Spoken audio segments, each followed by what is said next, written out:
माँ केकई के पास न जाते थे। तो ऐसा क्या हो गया, ऐसा क्या हो गया कि माता केकई उन्हें 14 वर्षों के लिए वनवास भेजने लगी? किसके कारण हुआ? सीख के कारण। ऐसा कोई नीच व्यक्ति, ऐसा कोई नीच औरत यदि हमारे घर के आसपास है या हमारे घर में है, उसका त्याग शीघ्र से शीघ्र कर दीजिए, चाहे वो कितना अच्छा मित्र हो। यदि कोई हमारे परिवार में पाड़ डालता है, हमारे परिवार में भेद डालता है, जितना शीघ्र हो उसका त्याग कर दीजिए, चाहे वो आपका कितना भी अजीज क्यों ना हो। नहीं करोगे तो कहानी यही हो जाएगी। आज घर घर में सीख दी जा रही है, मां ही लड़की को सीख दे रही है, बेटी ससुराल में ज्यादा काम मत करिए, सारा काम जिम में पड़ जाएगा, एक बार हाँ भर ली बस तेरा सत्यानाश हो जाएगा। तेरी ननद है, तेरी सासू है, बैठी रहती होगी, सारा काम तू क्यों करती है? ये सीख। उधर ननद अपनी माँ को कहेगी, माँ भाभी सारा दिन बैठी रहती है, काम नहीं करती, क्या तुझे दिखाई नहीं देता? ये सीख। सास और बहू का नाता माँ और बेटी से भी ज्यादा पवित्र होता है, इससे भी ज्यादा प्यारा होता है। क्यों? क्योंकि सास को अपनी पूरी कमाई जिन हाथों में देनी है वो बहू है, वही चुन के लाती है बहू को, अपनी सारी नेक कमाई बहू को देती है और फिर भी उससे लड़ती है। क्यों? क्योंकि उसकी बुद्धि मलिन है। उसके घर को संभालने वाली, उसके घर का नाम चलाने वाली, उसके बेटे को सहारा देने वाली उसकी घर की बेटी बहू होती है, न कि उसकी खुद की बेटी। ये जो सीख है ना, ये घर का नाश कर देती है। अच्छा, ये तो हो गई सामाजिक बातें।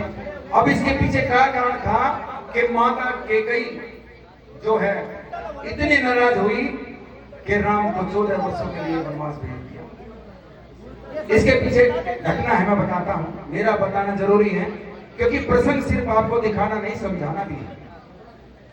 प्रसंग था कि जब राम छोटे थे, 3 से 4 साल के रहे होंगे, मां केकई के साथ खेल रहे थे।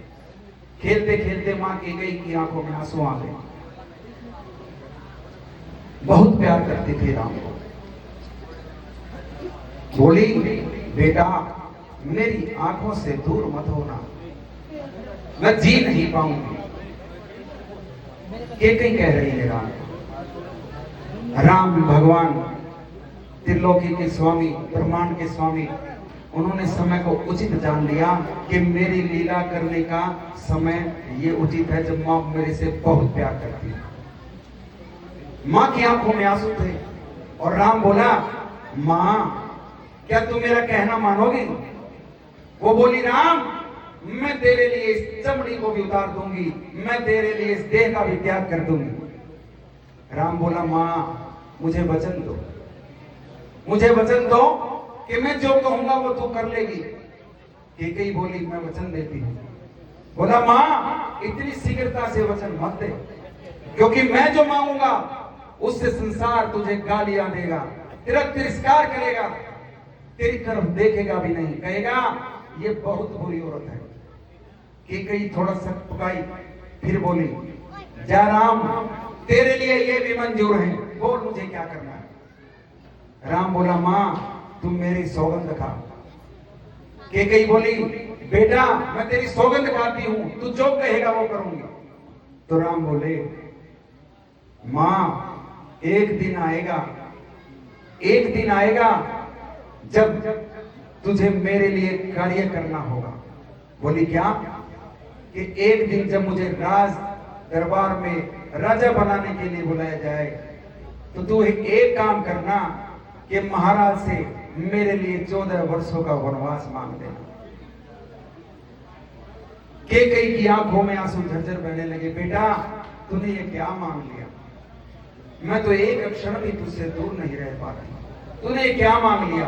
बोला, मां मैंने तुझसे पहले ही कहा था कि वचन कठिन है और करना भी तुम्हें है।